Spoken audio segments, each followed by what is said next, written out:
For the AI to get that information, where's it coming from? The humanization of the process is going to be the true currency going forward. In a dead internet world where everything is AI generated, anything analog, anything that's high touch, super humanized is going to have a massive premium on it. That is the number one objection holding anybody back with the adoption of AI is what's happening with my information. But fast forwarding 10 years, do you believe realtors are still relevant or completely extinct? Okay, here we are back, AJ Unfiltered. Today I have a very exciting guest, my friend, and also our previous Chief Technology Officer at Vantage West Realty for many, many years. You come to this with a lot of experience, Rob. I am excited to jam with you today. You have become a very well-rounded marketer, digital marketer over the last 5 years or so, but since the advent of AI, you have been doing deep dives into AI automations, and you've been responsible for a lot of what we've been able to accomplish and keeping us on the bleeding edge. And I'm excited to dive into the AI topic with you today, the future of realtors, and really talk about what the landscape looks like going forward. So without further ado, welcome to the show, Rob Raybould. Thank you so much. So much fun being here. Right on. So let's get right into it. AI is certainly here. It's kind of moved past the hype. It's here. It's already changing the business. What do you think right now? Where are we? If you were to relate it to, say, the internet, where would you put us in the adoption curve right now as far as agents hopping on board? When I got into the business, realtors were kind of not sure yet if these websites were going to be here to stay. And so you had maybe 10% of agents that were kind of in that stage, and about 90% were totally ignoring it. What are you finding right now when you're talking to agents? Where's the adoption at? Very, very similar. It's very relatable to the adoption of websites and the internet. We're just jumping the cavern from early adoption into mass early adoption. So there's a lot to change still, but there's a lot of playing right now. It's hard to take it serious right now because we're just still trying to get to understand the tech ourselves. But it's very similar. You definitely need it. Just like websites, you need it. There's no way around it. It is the future. So if you're sitting on the fence, it's time to get off. Totally. Yeah, I want to set the context here a little bit, or set the tone. This isn't really about like Chat GPT listing descriptions. We're kind of diving into whether or not the advent of AI is going to be the death of the mediocre realtor. Do you see it that way? And who do you think actually survives? There's no nice way to put this. Yeah, I would argue so. For the mediocre, that's the key out of that. That's for those who aren't being the specialists. Yeah, I definitely think there's a bit of a threat there because if you're mediocre and you're not really being the specialist in your local community, then AI definitely has a potential to take some of your specialty away from you. So definitely you need to definitely lean into your neighborhoods, I guess, is where I'm trying to go with this. Okay.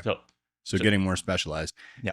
So I look at it, when the internet came along, realtors, a lot of the mediocre realtors got by on being the gatekeepers of information, right? They were the ones that held the book. Actually, when I started my career, there was a book. You literally went into the office and you asked to see this giant MLS book, and the realtors were the ones that had it.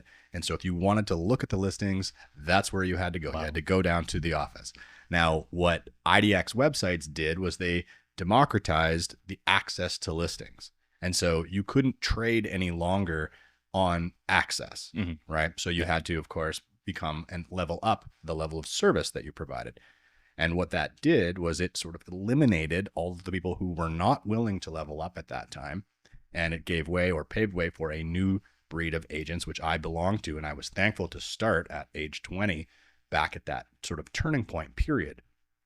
That's what I think is happening with AI right now. For example, do you think the consumer is at the point now where they might trust AI to evaluate the price or value of their home to the same degree that they would trust a realtor to do that? There you go. Yeah. At this point, yeah, I would think that you could. So I've actually used ChatGPT to crawl the MLS. And it's like, okay, what's a good deal out there? Now, that of course didn't come back with much useful information because that was pretty broad. But definitely, if you sat and you could actually structure a proper prompt, you do have the ability to crawl the database right now. So what was physical book was now a website. Now AI can actually go visit that website or the database itself. So you can use that tool to evaluate it. Can you trust it?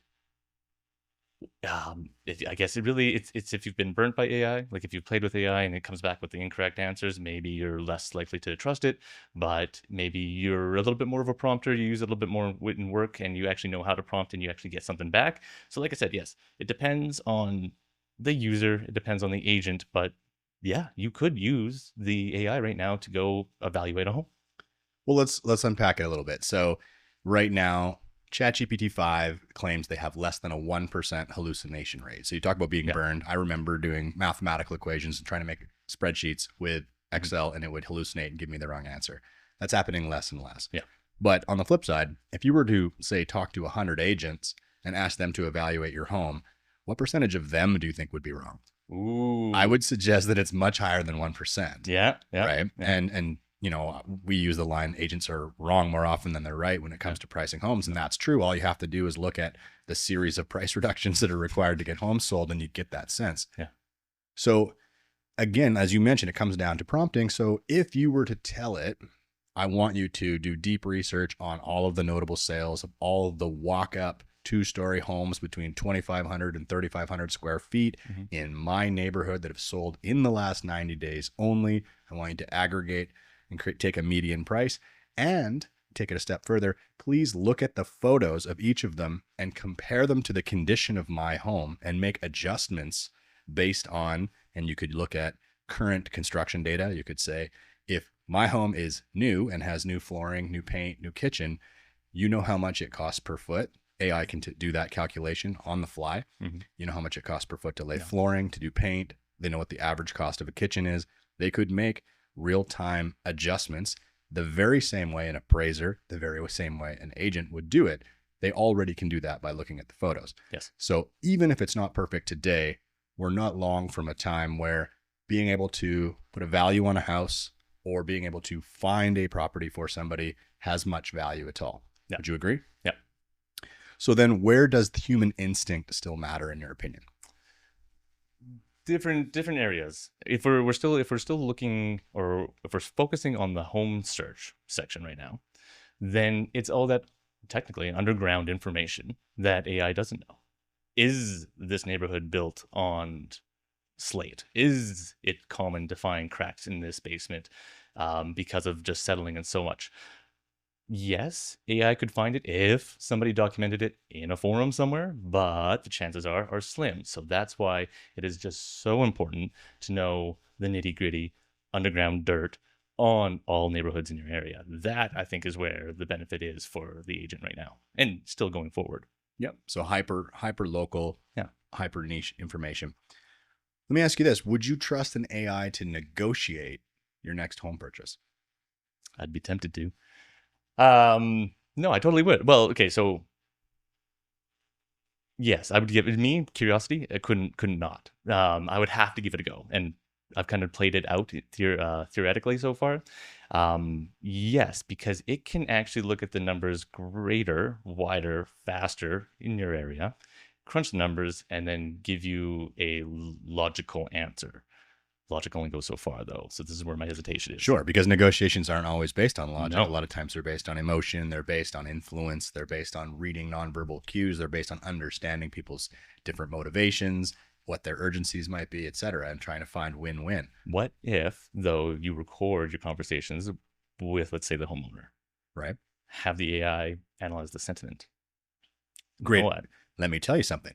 So as we speak right now, I'm in negotiations. I'm going to a mediation with a contractor.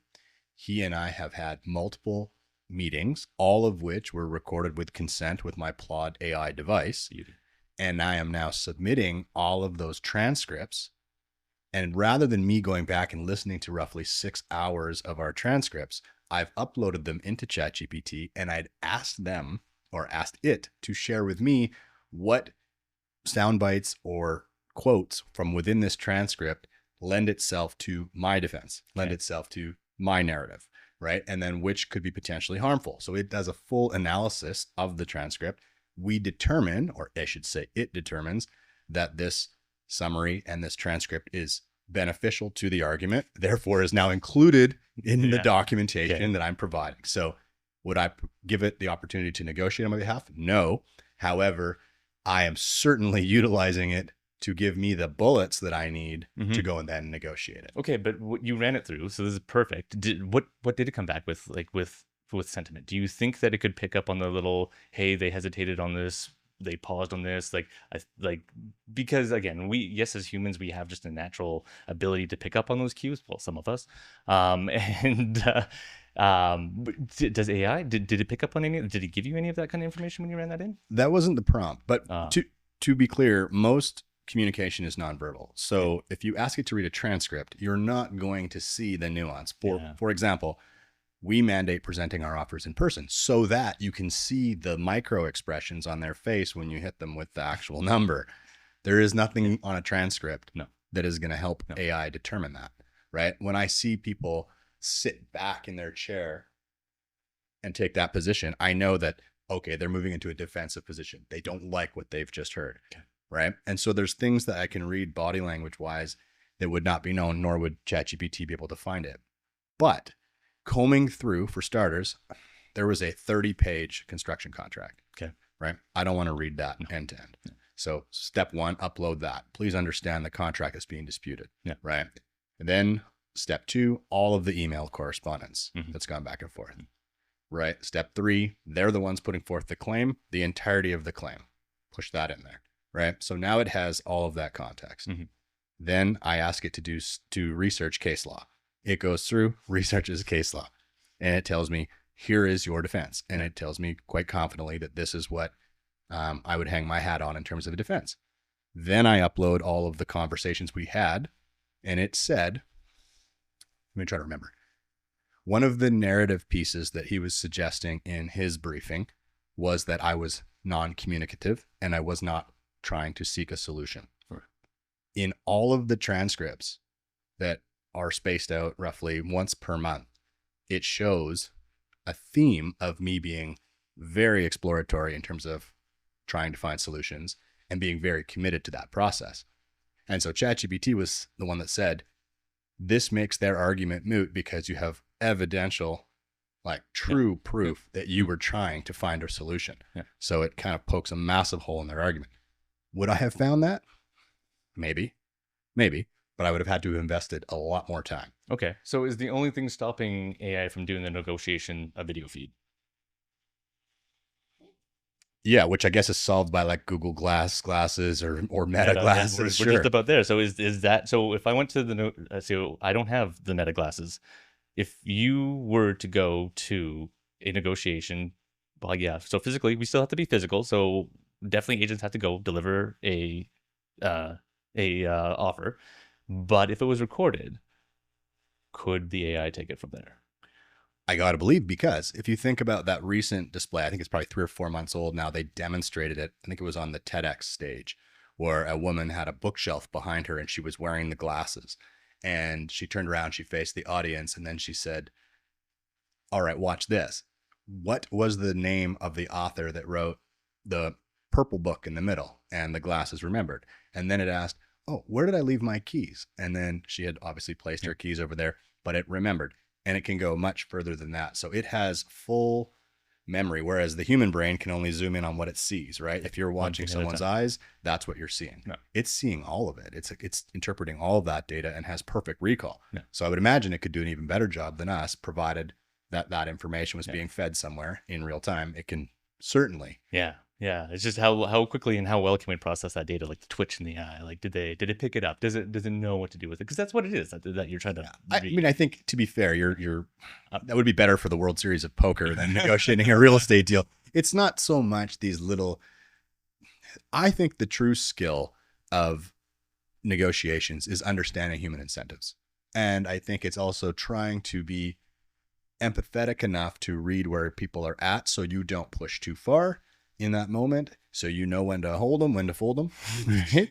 And you can get a sense of what the power dynamic is, right? And that comes from experience. That comes from sitting across the table from hundreds, if not thousands of people and getting a sense of the lay of the land. I intuitively know if they want the deal more than my clients, right? Yep.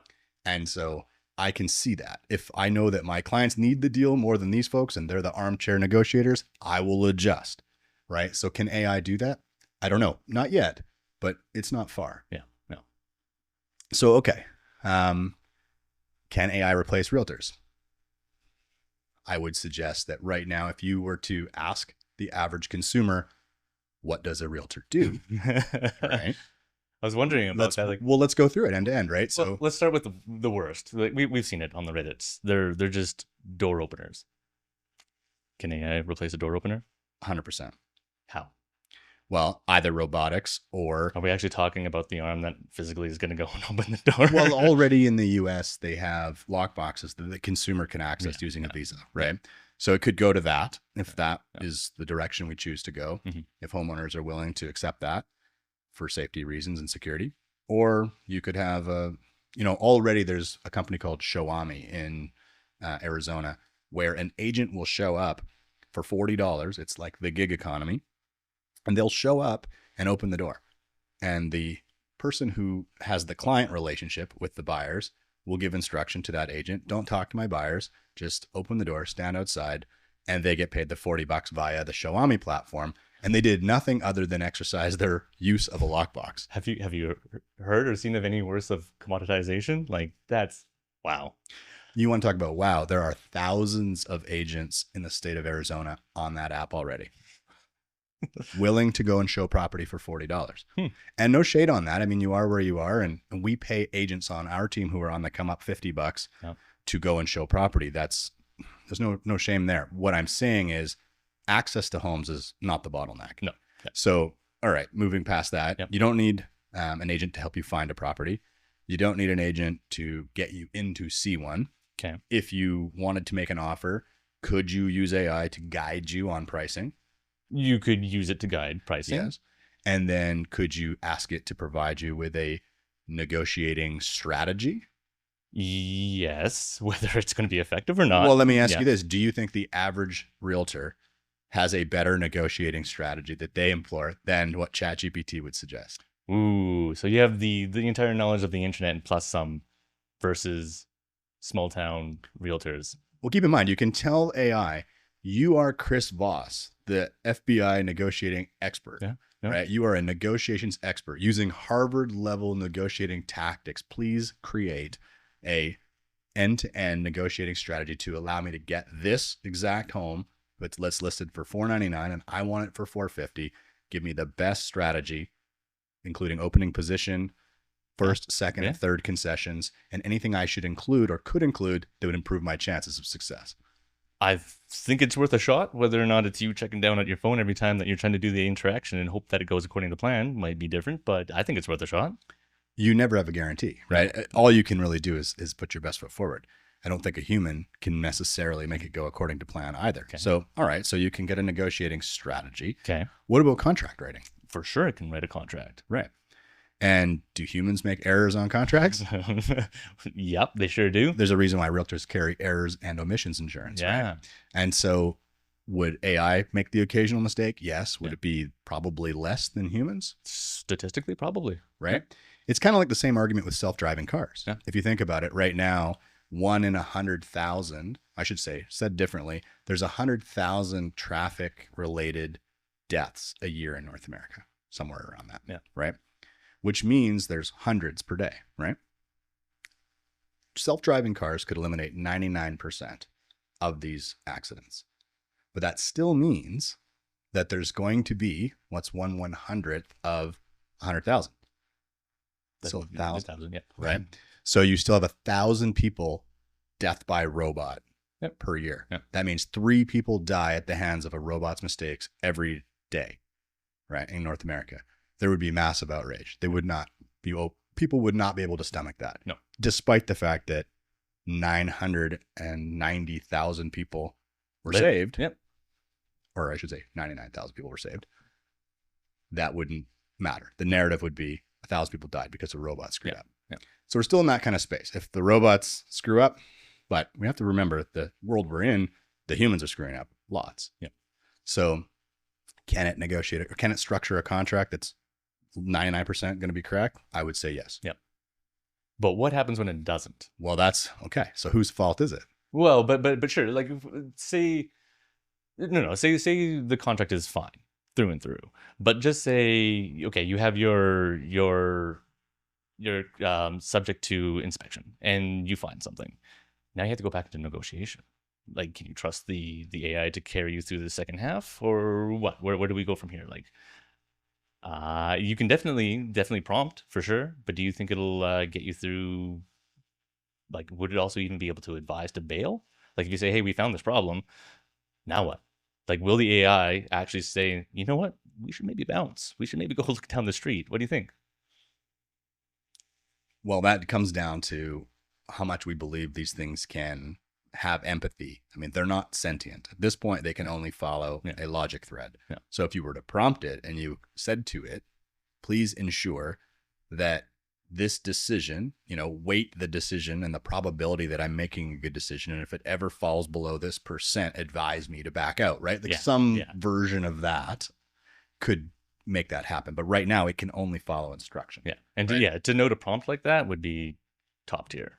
Right. Yeah. But you could hard code, like if you were just like you can go into you can make a GPT, custom GPT. We can put all of those rules inside of it and then make it available to the public. Mm-hmm. Right. So there's nothing stopping a prop tech company from basically putting all of these wonderful prompts that we haven't even thought of yet into a GPT. Mm-hmm. So why has that not happened yet?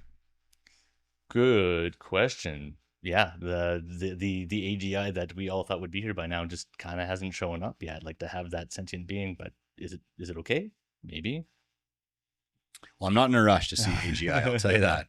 But is it possible that real estate is actually still a relationships business, and that the consumer is not craving a completely agentless transaction? Is it possible that that idea is overstated by the prop tech and all the people seeking to disintermediate us? But does the consumer still want a person they know, like, and trust to take them by the hand and guide them through this process? I definitely think that they're going to try their best with the tools that they have, and as they should, but I think they're going to find that when things go sideways, AI is not here for you. You're definitely going to need somebody to help you out of those scenarios. I think is really going to be the key. Well, I can tell you one thing: if the AI forgets to include the washer and dryer, the AI is not going to cough up for the washer and dryer. No. And I can tell you how many washer and dryers me and my colleagues have bought over the years. Wow. So things like that, right? I mean, obviously we get our checkbook out and pave over all kinds of mistakes, which the AI will not. So there is that, but I don't think that's the glue holding humans into the transaction. What do you think it might be? Why is it that every time PropTech sort of puts out some new frictionless way to disintermediate realtors, it doesn't really gain much traction? Yeah, there's a few arguments you can take on that one. One being that we are and always will be a social being. So having somebody to call, somebody to talk to, somebody to empathize with, to understand with, and go through an experience with, I think is massive. And I don't know if you're ever going to be able to replace something like that with AI. Well, actually, I think I'm actually live being contradicted on that one. Just there's people marrying AI, so you know what, I could be out to lunch on that one, but I don't know. Those are outliers at this moment in time. Will there be AI relationships in the future? Sure, but right now I think the average person does want that humanized interaction. And I think what PropTech always fails to realize is that in a real estate transaction, as much as you can hard code all these different logic-based systems, buying and selling a home is not always a logical process. No.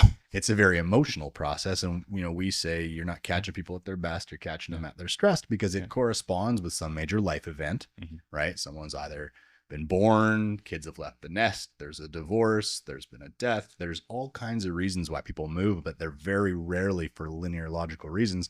It's usually surrounding something that's quite emotional. Big change. Yeah. And so when people are going through that, they even more so are in seek of somebody who can be that lighthouse in the storm. Yeah. Right. Yeah.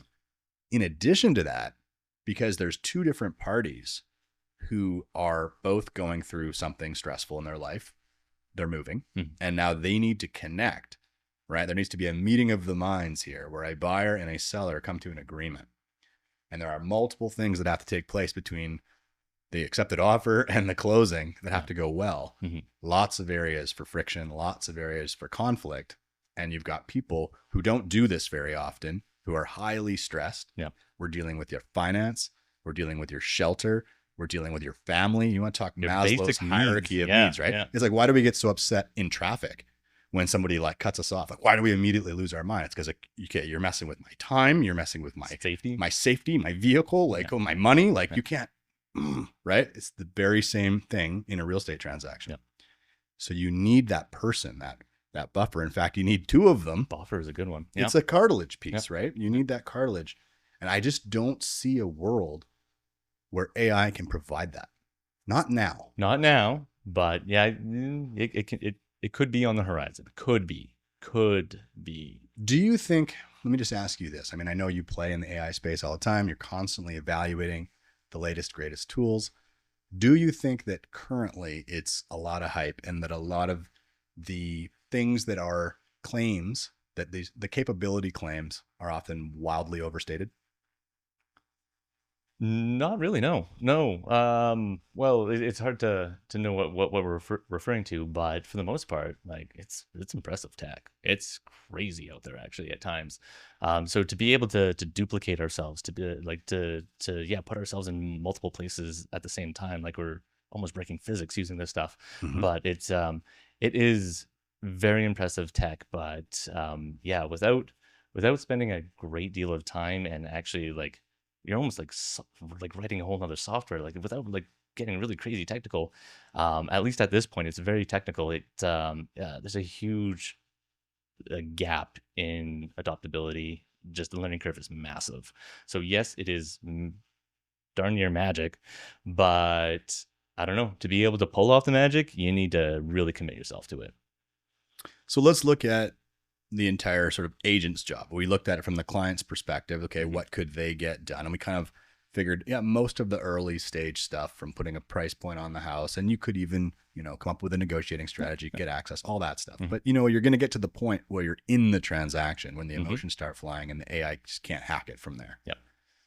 So flipping the script, now talk about it from an agent's perspective. What can it do for us? And then what's still left for us to do? Like, what are the core competencies that we can then go deeper on, because we've now offloaded most of the sort of grunt work, if you will, of the job itself. So, you've got marketing, you've got prospecting, you've got data analysis, you've got contracts, you've got admin, you've got due diligence, you've got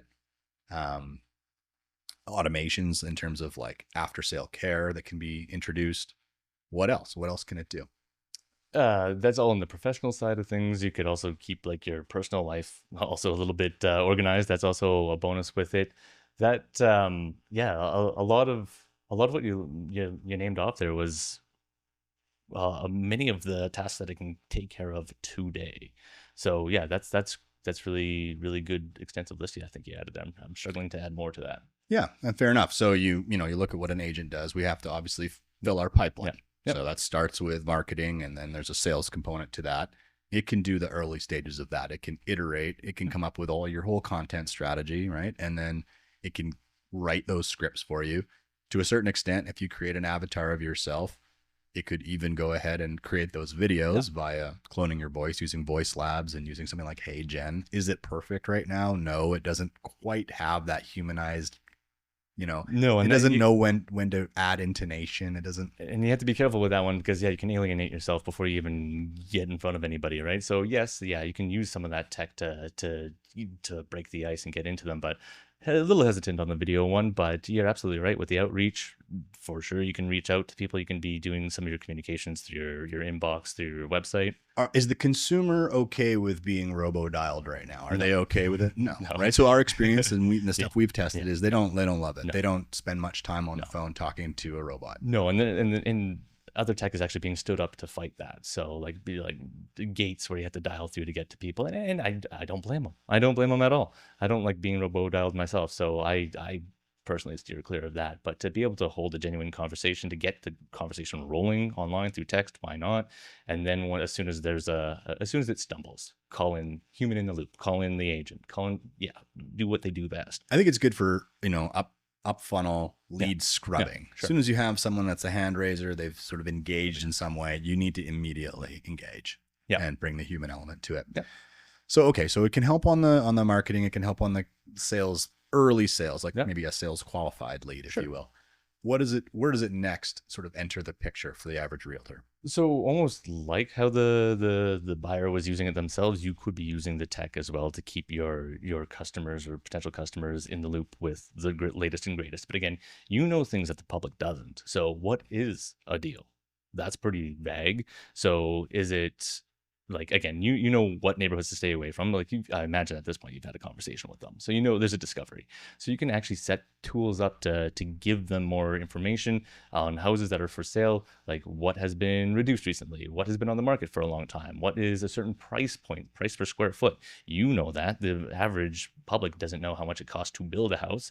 When do you cross the threshold where building is better than buying? What neighborhoods are better? Which ones are slumping into the lake? Which ones are falling apart this way and that way? So being able to curate that list that the general public wouldn't have, again, you just showed your value, but yet you went bionic and you were able to allow the AI to take some of that workload from you. So there's just a little bit more on the nurture side. Like I didn't want to quite say nurture is not a place for AI, but well, let me jump in there. So I do think there's a big space for AI to help on the nurturing and follow-up side of things. And kind of going back to me having those transcripts of the meetings that I had with that contractor that I'm in that conflict with, if you were to record each of the meetings, the Zoom meetings that you have, put the meeting minutes in there, use a Plod device or use ChatGPT-5's meeting recording, and if you were to have all of that in and upload those to your CRM, then the AI could suggest next steps. It could pre-write a follow-up email in your own voice. So you would obviously train it to sound like you. It knows what you know. And you could have it write follow-up emails that recapped everything that was discussed, which would allow you to capture more than your brain or memory would have if you were just relying on yourself to remember what was talked about over the whole hour. A more comprehensive summary and a better experience for the client because they now get it in an email. But a step further, it would also prompt you and say, hey, you got to call Bill and Susan because you told them you were going to call them in a week. And so it automatically schedules a follow-up call and notifies you that you are due for a call. Because let's be honest, the reason and the number one reason why agents' pipelines are not full is because they don't follow up, right? Because we get busy. We forget. Our minds are not steel traps. No, that's a great way to follow up. And just make sure that there's little to no balls dropped. There's a lot riding on the line. Like it's an emotional journey, right? So you can't be letting that fall through. So it would be like having a 200 IQ sales coach sitting over your shoulder saying, oh, hey, by the way, these guys said they were going to be ready in 3 weeks. You had mentioned that you'd call them in 3 weeks. Don't drop the ball. Right. Which is why people's pipelines are empty. It's not because they don't come across enough people looking to buy or sell. It's because they don't follow up. So I think it can help a lot there. And then in terms of the next step in the process, which is helping to get really clear on what these people's motivations are, what they're trying to do, and to give them the right consultative advice, right? Because I do think that that's a piece that most realtors realize or maybe fail to realize is important, which is sometimes you need to steer people towards a good decision. Sometimes you need to steer them away from a bad decision. But at the end of the day, we're not order takers. We are there to hear, listen, right? Diagnose, and then prescribe. And so helping with that diagnostic process and that prescription process is something that AI can do as well. So almost, if it understands your consultative approach. I was going to say, so almost, I want to say mentor, but almost like you can almost like in between your meetings or your calls or whatnot with your client, you can almost like reference this and be like, hey, so like, this is like almost where I'm going. Almost like, just kind of like a fail safe or just a second opinion. If you have like buddy brokers that you work with, that's always great, but like maybe if you're a solo agent, this could be that great just second opinion. Like, hey, like, are we heading in the right direction? Do you think there's any use for that, or like we got to start from somewhere? We're not born pros, right? So you got to start, and you kind of got to expand over time. So do you think AI could help coach the agents through their conversations? Absolutely. I mean, there are volumes of work out there from people who know the proper way to advise clients. Yeah. They know how market cycles work. Mhm. They know how, when a buyer should move up. There's move up markets. There's, markets where you want to downsize. Yeah. If you're doing the thing that's contrarian in the market, it should be able to highlight that. Yeah. If waiting, it should know and should be able to analyze the trend, Mhm. right? Know where we are in the market and see, okay, right now we are early stage recovery, right? And it's likely going to be statistically 24 more months of recovery before we move back into a boom phase. Your concern of not getting enough for the house is likely something that could be fixed over time, but you are going to likely have to wait 3 years. Yeah.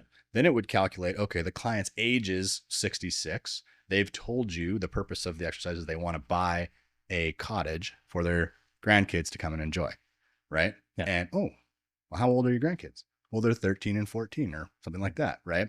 And so then it could say, based on this client's position in life, based on where the market is, what their goals are, then the appropriate advice would be to tell them to sell for $100,000 less now, accomplish the goal, right? Invest this net capital into something that's appreciating that will likely make up the difference, and you'll be further ahead in 3 years. Yeah. That level of consultative advice could be done by AI if it knew, and if the agent knew to ask the right questions. Yeah, and but also that's such a long time frame too to make a judgment now and not to find out if it went right or not in 3 to 4 years. Yikes. Just that if anything, that might be more of an argument for the human touch. Where do you sit with like getting the data? Like you were talking about markets for the AI to get that information. Where's it coming from? Like, are we just assuming that it's scrape? Like, yeah, where's that data coming from? Well, give you a good example. So the other day, one of my really good friends, shout out to William Lewis down in Scottsdale, Arizona. And if he listens to this, I'm sorry, brother. But I was curious because I own a property in Scottsdale, right? And I'm hearing that the U.S. real estate market is trending downward. Mhm. And I'm trying to get a sense of which way the wind's blowing, Mhm. figure out what to do with my property. Now, 2 years ago, a year ago even, my first thing would have been to bother Will. I would buzz him and say, hey, buddy, you got half an hour? Can we chat? And I would chew his ear off for half an hour and try to extract as much information as I could from him. And depending on where I was catching him in his day, I might or might not get the answers that I wanted, right? Now, rather than bother Will, what do? I hit deep research mode, right? And in 6 to 7 minutes and a good prompt, I ask it, I said, can you please comb through all of the data next to this zip code? I'm in the 85260 in Scottsdale, Arizona. Please keep your research specific to this zip code. Nice. I want to know trends. I want you to come up with assign probabilities to 1, 2, and 5 year projections going forward. I want you to give me the 5 greatest market influencers right now that are happening. And I want you to give me the steel man and the straw man argument to whether this will or won't happen, and assign a probability to that outcome. Those are so good. Having those probabilities there for reference. So good. Okay. Right. What did it say? So then it goes through and it says, yes, we have entered into the early stages of a slump, and that the year over year showed a 2% decrease, but that this might be kind of the early signs of a greater decrease. Here are the converging factors. You've got Airbnb market is soft. You've got all of the people who were going to move from these areas are not moving. Interest rates have stayed high. So a number of factors, right? And so it laid it all out and assigned a probability that we will likely see anywhere from 5 to 15% further slide over the next 12 to 18 months. Wow. Okay. All right. Noted, right? Would a real estate agent necessarily be able to give me that level of data analysis? Not that fast, that's for sure, but that's so good. But again, like my concern though is like, where did it get its data from? Like probably down in Scottsdale. It was probably able to tap into some databases, but depending on which area you're in, that's under lock and key under real estate board. Certainly in Canada. Yeah. So it's just like it I love asking like the probability, because actually we should be doing that, especially up in Canada here, because did it actually get the right data? Like, what are the chances of this? So that's I think that was huge, little gem there. So let's go here. Like, what's the dark side here? And perhaps the ethics, the fraud possibilities, even like I worry about surveillance states stuff. Let's talk about that. What's the dark side of the AI that maybe not enough people are talking about? Definitely personal information Mm-hmm. that people are just willingly throwing their financials and personal information into these LLMs, these AI chatbots, with no idea what's happening on the other side. So that's definitely one thing I think people should be mindful of. How do we get around it? Well, actually the main players, Google and OpenAI, Grok, and Meta, actually all of them have released versions, lightweights, they're calling them, open source models that you can actually host on your own servers.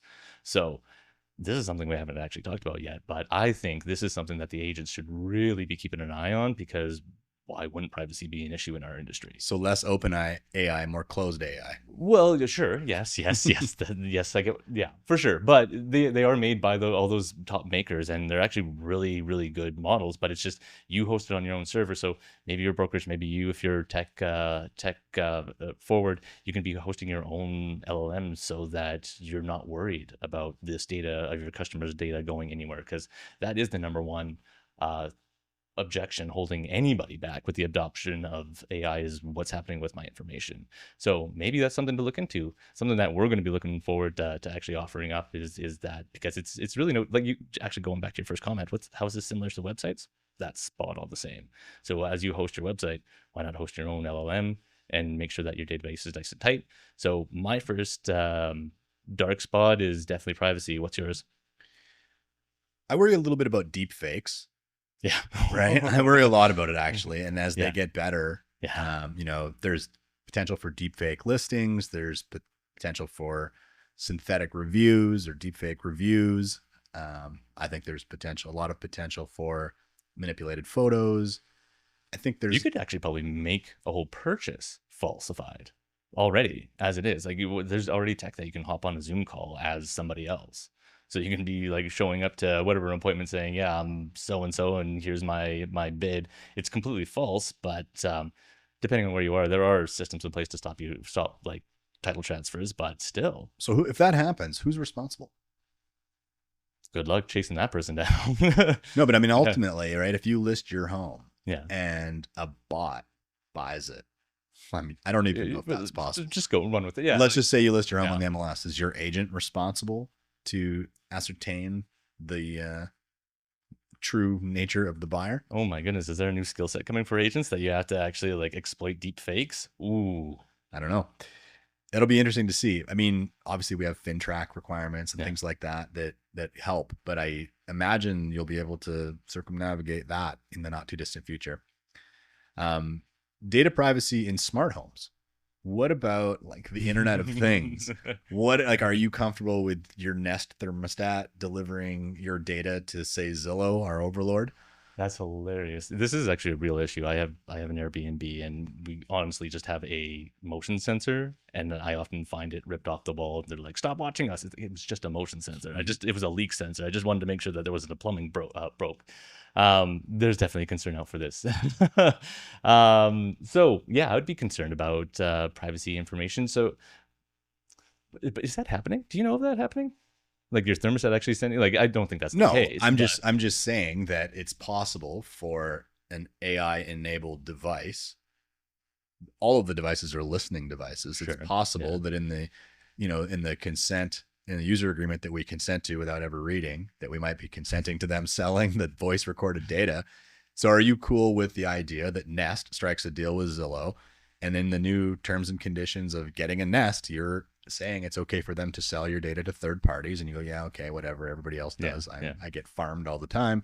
Yeah, no problem. And now Zillow has the ability to listen to whether or not you're having a real estate related conversation at night with your spouse, or whether or not you're demonstrating the things that people do a year, 3 years, 5 years before they move, right? And it knows early stages that you're pregnant. It knows early stages that you're constantly complaining about how small this place is. It knows whatever it is that is the precursor to moving. and then it allows them to put different marketing in front of you. It just terrifies the crap out of me, but to be honest, it's probably already there. But it's not a lot different than your phone listening to you and Instagram it. servicing. Yeah, I hate the idea, but it's just like I'm kind of turning a blind eye to it already. Yeah, that's wild. Both good on Zillow for striking, or Zillow for striking that deal, but yeah, that's terrifying. Well, what do you think about the future of marketing? Obviously, we've invested heavily in SEO over the years. We've gone super heavy to make sure that we show up on Google, because currently the main way of getting information for people is search. They go to Google and they type in best realtor in the area, or who should sell my house, or whatever. So we've positioned ourselves to be number one on those. Yeah. But I think we're fast moving to a place where the average person goes to ChatGPT in exchange for Google. And we're quickly running towards a world where you actually don't even need to use the app of ChatGPT. You're probably just interfacing with some wearable. Yeah. Could be your glasses, could be your watch, could be you just talking to your phone. Yep. But you might just say, just like you would talk to Siri, you might just hit the button and say, I need a realtor. Can you find me somebody that's trusted, somebody who's an expert in my area? Make sure they have at least 10 years of experience and they're better than a 4.5 star on Google and has won some awards. I don't know. They probably wouldn't ask about the rewards because no one gives a shit about awards. But yes and no. Let's just suggest that they gave it some criteria, and maybe they would say, just find me a realtor, or maybe they would be that specific. Yeah. Either way, they've not gone to Google now. Yeah. Right. They've gone to AI. Yeah. So then is the world where marketing is going all about positioning yourself for AI and optimizing for AI versus optimizing for Google and search? It is. And to be perfectly honest, things were a lot easier when it was just Google. There was just one gatekeeper. Now there's 5 and counting. So now you have to appease all these AI engines, answer engines, and it just complicates the game. It was so much simpler before. So yeah, so now you really need the power of AI to fortify your experience and your authority in your areas, because you now have to get reviews on Google. You got to get them on Facebook. You got to get them on Yelp. You got to get them on Rate Your Agent. You got to get them on. It's like, holy crap! And like, yeah, there's a lot going on. So yes, and there's also a lot of uncertainty. The dust hasn't settled yet, because yeah, you gotta, like I said, appease all these different players, and we're not exactly sure how, because each AI search is slightly different. But for the most part, the SEO has been working. But what we're finding is that we have to be just that much more specific. And again, there you go. There's your experience that you need as your agent. Like get down and dirty, get the details, share everything about all the neighborhoods in your area. So it's a lot more work, if you ask me, than how it has been in the past, arguably. It has always been work, but it's just that much more now. But now AI can write that content for you. But it still has to have soul. You still have to actually be useful, right? Like if it's slop, it's slop. So dead internet theory. It's very real. But with any issue comes opportunity. So if everybody's going to slop, if you're the one that's actually being real and actually personable and actually experienced, guess who's going to win? I say this all the time, and we're going to talk about this at the event in late September here. The humanization of the process is going to be the true currency going forward. Yeah. In a dead internet world where everything is AI generated, anything analog, anything that's high touch, super humanized, is going to have a massive premium on it.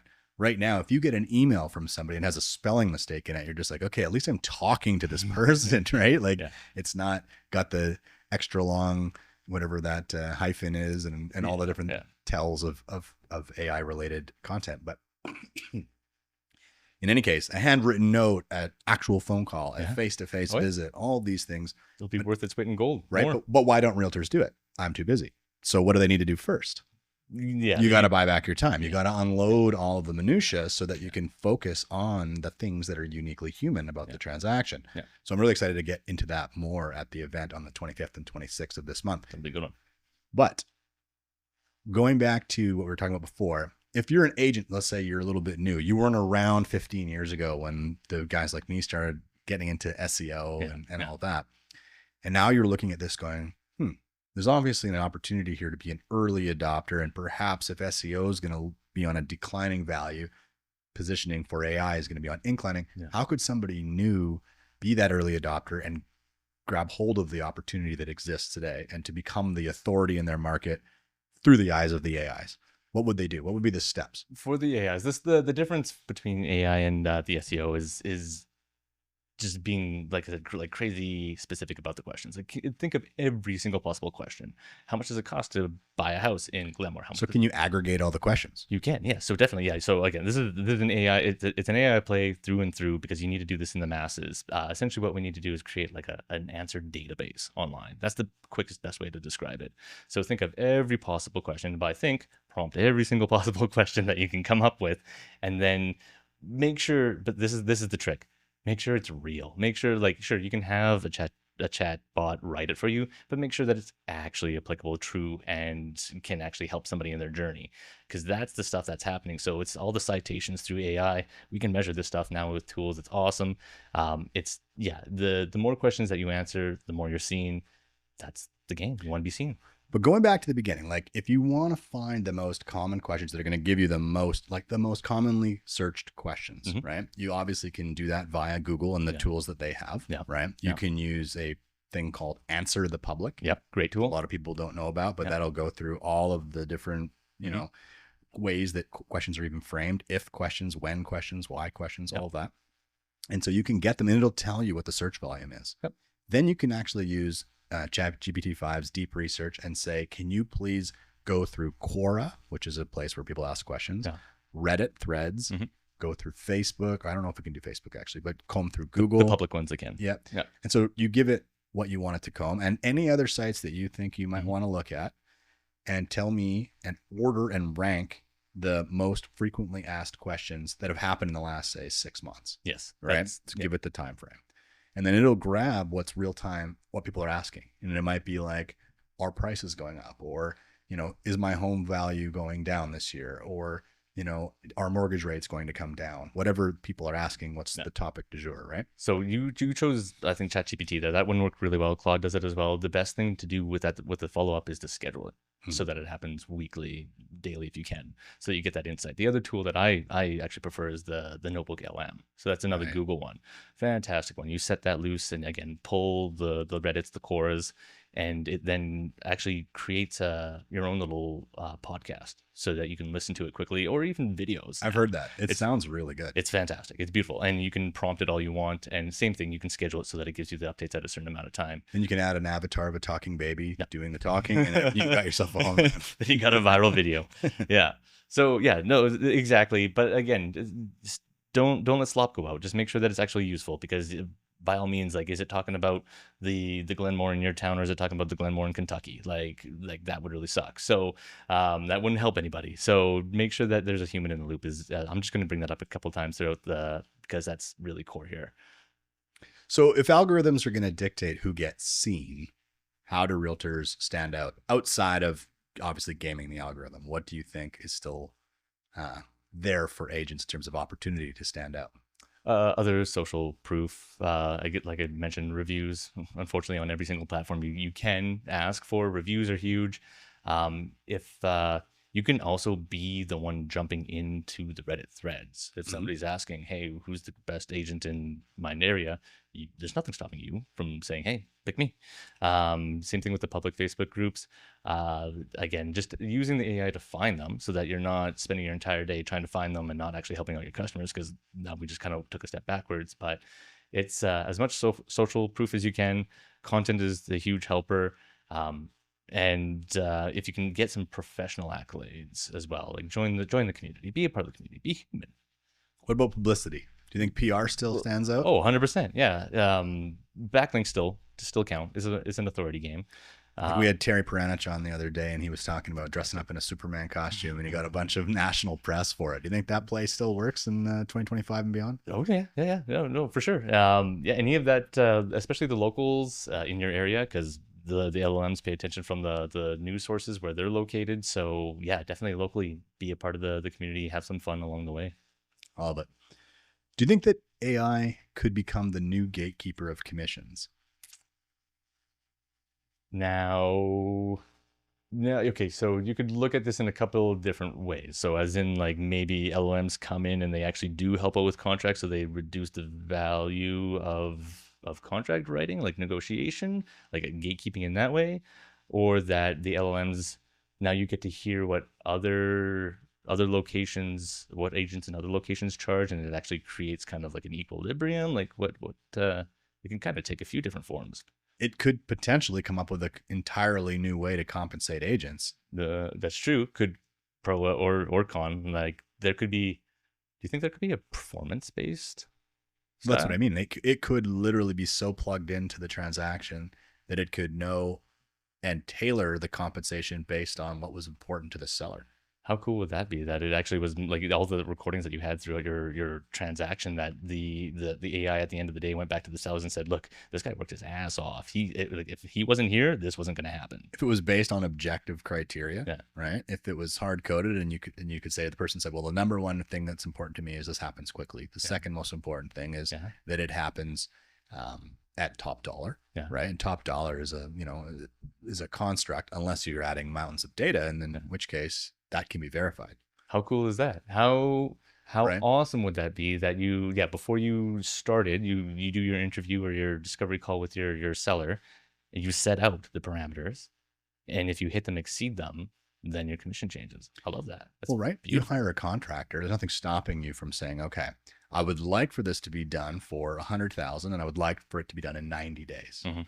Now, if you can get it done for 90,000 and you can get it done in 80 days, I'll give you a little bit more. I'll give you 12% on your general contractor fee instead of 10. If it takes you longer, I want to pay you less. Mhm. If you get me less in relation to what the AI suggests I should get, adjusted for where the market's gone.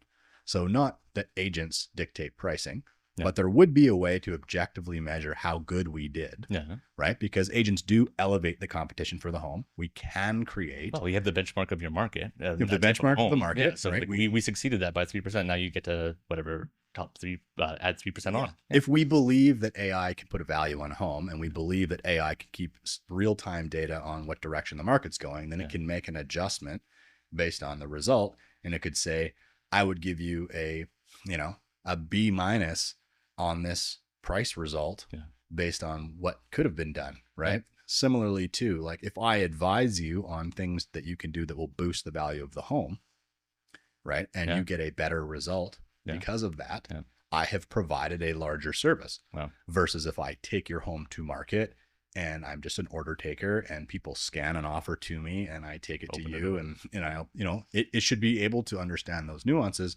And I think agents who understand that they can still very much influence this outcome, and the ones that apply tactics to influence the outcome on behalf of their clients should be compensated more. And the ones that are rather just order takers can be reduced down to a commodity, and potentially even there's your $40 for opening the door. There you go, right back to that. But that's fantastic. Like you want value at the end of the day. So if there's a moving goalpost because it can measure it and keep up, that's a beautiful thought, I would say. Well, everything we do is about how can we add more value. I love a value-based. I believe there's so much price elasticity in what we do. This idea that a Joe Blow realtor gets the same 6 and 3, 7 and 3, whatever that we get for an entire team of people who've thought through every aspect of this and have tried to influence the outcome at every single point. The fact that those two things would be the same cost. Is there anything stopping you from doing that before AI? No, there's nothing stopping you from changing your commission. No, but do value based, like actually like set the variable goalposts at the beginning of every transaction. Like I said, you have your average within your market based on the housing. What if we beat it? Yeah, I agree. You would just have to, with the homeowner, it would be very complex because you would have to, with the homeowner, agree upon the measuring stick. You'd have to figure out what those variables are. You'd have to be aligned on who was the arbiter of truth in this. So you kind of almost need the AI to be that sort of, there you go, the third party. We set it in place and it judges us. And it does the judgment. Like that's where I think it could add value, because I mean, obviously realtors will sing for their supper, and clients will be like, well, you didn't do what I thought. And they would have unrealistic expectations. Nothing happens. So their thought of what is a great deal might still be, it might be an amazing deal in reality. Like we got them $10,000-$15,000 more than they ever could have got, but they're still 30 grand lower than their expectations. Are they going to bonus you on that? No. Probably not. But if the AI said, hey, like that was how it was going to play this guy did a bang up job for you, pay him his money. So yeah, it could be interesting, but will they be the gatekeeper of commissions? I don't know. Let's talk about the the realtor of the future. Are they Bionic. conductor or are they zombie? Or as Keller Williams, CEO, would say, are we going to be tech-enabled agents or agent-enabled tech? Ooh, good positioning. Definitely tech-enabled agents. Those are the ones that are going to win for sure. For sure. There's no way around that one. Agents actually nowadays have been pretty tech savvy, I would say, compared to even like 10 years ago. Like the COVID kind of sped things up quite a bit. So no, I think tech isn't a scary word for, it's not a four-letter word for agents nowadays. So I think tech-enabled agents are going to be the future. I think it's pretty straightforward from there. Yeah, I would agree. Now, obviously, the ones that don't adopt it likely will go by the wayside. They'll be the agents that didn't adopt Phase out. Yeah. the internet. But is there this paradox where if everyone uses AI to do 10 times more, does anyone actually win and succeed? Mm. Or is it just more noise, and does it just change the speed of business? If you hand me a hammer and you hand a carpenter a hammer, the outcome is going to be two very different things. It's a tool. It's it's definitely how you use it and how your skill set for sure. Yeah, no, I don't think it's going to be. I don't think it levels out the playing field. I don't think it causes, well, it can cause noise, but it's definitely how you wield that hammer. So who has the advantage? I think about this a lot, right? I mean, as I get older, I start to see the young guys that come up. We've got guys in our program that are 20, 21 years old, and anything that goes wrong tech-wise in the office, we're like, Brad, get in here and fix this. And like, I feel like a dinosaur already, right? Like, I don't want to just touch anything. You've experienced me doing it. So I'm obviously at a disadvantage purely based on like use of tech. Sure.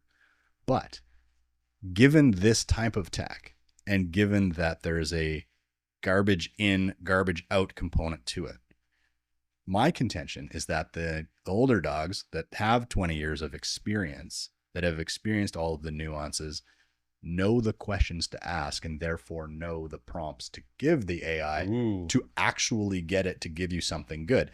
If I'm 20, that same person that can easily fix the Zoom meeting that's gone haywire, but they have no contractual experience, don't have hundreds of client interactions under their belt, they don't have the nuance. Yeah.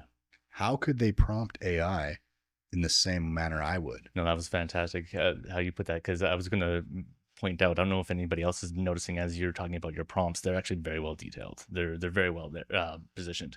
So yeah, your experience would it would be best if married with the young tech that knows like all the possibilities, but the industry.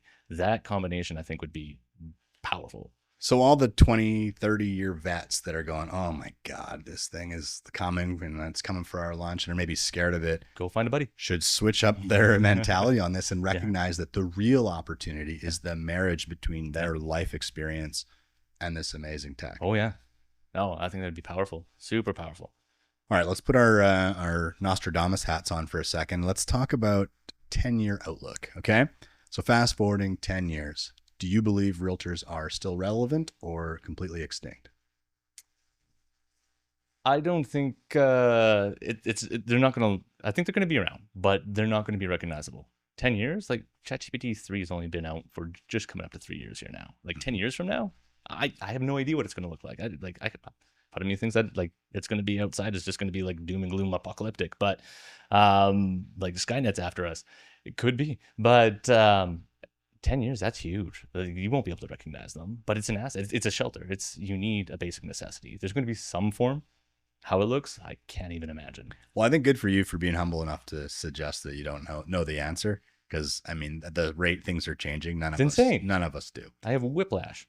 I mean, people think that plumbers are safe, but if you watch, what is it, Boston Robotics or whatever they're called, watch the capability of their humanoid robots already, like the dexterity that they have, the market for these robots that'll just exist in your house. You won't call a professional anything. You will have a humanoid robot walking around your home. You'll make payments on it the same way you make payments on your car today. It will walk around and it will have all of the available information on plumbing and your Samsung washer dryer or whatever make of your toilet is. It will have all of the guides and user manuals baked into its head, and the manual dexterity to do literally everything. The Jetsons will finally be here. It'll do the preventative maintenance. It'll do the 911 call. My toilet's leaking. It'll do all of it. Yeah. So is a plumber safe? Why would they be? Yeah. No, it's insane. I have no idea what 10 years is going to look like from now.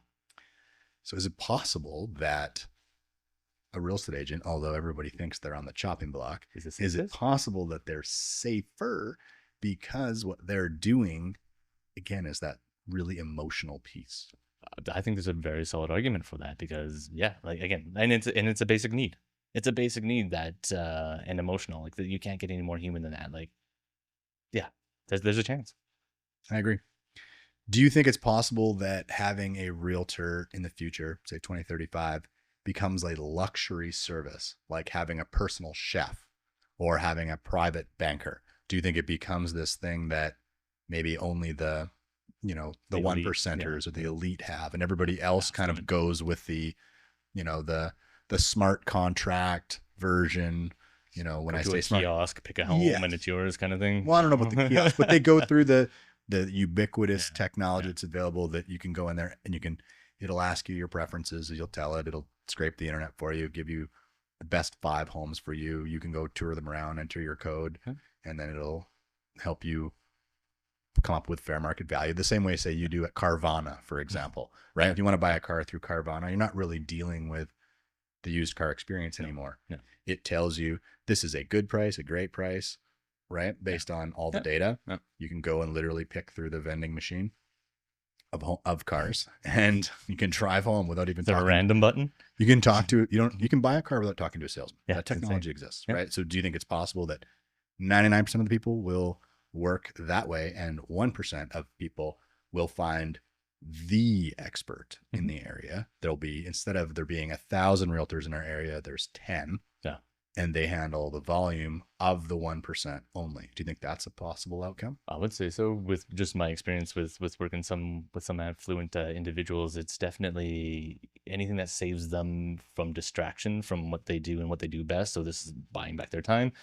I would say for sure that's on the table, for sure. And they would want to make sure that you are the best of the best. So yeah, I would say that's very much possible. So the prediction then is that super agents who build these AI moats around them are the true benefactors of this. And here to stay. I would agree. That's my vote. All right, let's get into a couple other little topics here. Let's be honest. In 10 years, 80% of realtors are probably gone. Would you agree? Yeah. Okay. So we agree on that. Who does AI replace first in the value chain? Is it going to be appraisers, mortgage brokers, realtors, attorneys, or accountants? I'm going to say appraisers is going to be mine. I agree. Take them off the board in the next 3 to 5 years. Yeah, that's a math game. Okay. Who's next? See, I've met some fantastic mortgage brokers. Like they've worked some magic. And they kind of know a few doors this way and that way to make things happen. So I kind of think they're going to be around for a little bit. So we had, who's left? So we have realtors, we have the mortgage brokers. It may not be the consumer. I think the consumer would all vote to keep mortgage brokers in there because there's things that are in the gray on the line, and it's about positioning. And it makes all the difference. But if banks get to the point where their default rate is too high, the first thing that they're going to do is eliminate the human who's incentivized to get a person who doesn't deserve a mortgage. Right? So it might not even be the consumer that drives that decision. It'll be if the banks find that the default rate exceeds 1% and they're losing money, they'll say, well, how'd this happen? How'd these people all get mortgages? Well, what we should do is we should just have an algorithmic decision maker, which can pull your credit and can verify your NOAs and do all the stuff and follow this procedure. But then now I have to argue the same argument that we just had for realtors, where they would kind of shift a little bit, where the mortgage broker maybe becomes commissioned to the consumer, but it's, hey, this is the steps that you want to take, and these are the answers to the questions that you want to say to get this happening. Because you kind of alluded to that, like how did they get a mortgage? Because the mortgage broker kind of showed them the road. But there's always going to be kind of gray areas, I would think, that they could help you navigate. So they may not be commissioned by the bank, and they may change, but I don't know, there might be a form of them still around too. So, but anyway, who else do we have there? Would be like somebody who gets your child ready to make their college application. Like that consultancy, Yeah. that exists. Yeah. Right. You could pay someone $5,000 and they can teach you how to position yourself so that an Ivy League school will accept you. Yeah. And right. Game changer. That could exist still. But in its true nature right now, which is just being the middleman between a person and a bank, and the banks are relying on these folks to do the due diligence, that only works in a world where no one's defaulting. So if that were to change, I think that they get culled. So we agree mortgage brokers before realtors. Yes. Yeah. Okay. And then you've got accountants. Ooh, yeah, that's another math game. I'm trying to find an accountant. AI. Yeah, you need both, buddy. Yeah, I would say accountants would face the chopping block, because again, that's not an emotional. Well, it can be emotional, but it's just not a personable experience. And then lawyers are kind of the last check. So them and smart contracts decimate the title industry and the mortgage and the conveyance industry. Yeah. Right. Okay. The minute a smart contract is the way we do it, all they have to do is move to a system like that, which would require them updating a fully antiquated system of land title offices. But if they were to figure that out, those two professions disappear. I didn't really think this playing out as it did, but essentially it was the person that's in front of the consumer one, the realtor. Correct. Wow. Well, right on, man. That was fun. Doing a deep dive. Do you want to say anything in closing about kind of, do you want to give us words of hope, and rather than the doom and gloom? It's not doom and gloom. Yeah, no, it's a magical tool out there. I also don't want to say magical, because come on, let's be serious. It's real and it does amazing things. So adopt it. If you have questions, find individuals like, there's definitely people out there that study the AI. Like, just follow the certain people. We don't need to put any plugs in right now, but it's just there's a lot of information to digest. So don't get overwhelmed. We are all bridging the gap right now between early adopters to mass adoption. So you may feel the FOMO right now of you being out of the loop right now, but we're all in the same place. So we're all out of the loop. Welcome to the party. Let's all kind of carry on now. Are there any tools or anything that you want to potentially look at giving away or pointing people towards if they emailed you, for example? Is there anything that you would Well, I've actually been curating a list of tools, so it's too long to list off now, but I've been actually breaking down the verticals of each business to kind of find the solution for each of those. It's like sales, marketing, HR, finance, and all that such. So I do have a curated list I've been putting together for that. And we're going to be going over most of that actually during the event 25th, 26th. So looking forward to getting on stage and really providing value to the agents and making them go bionic and be the best that they can be. Love it, buddy. Well, thanks for spending some time with us. For sure. Thanks, everybody.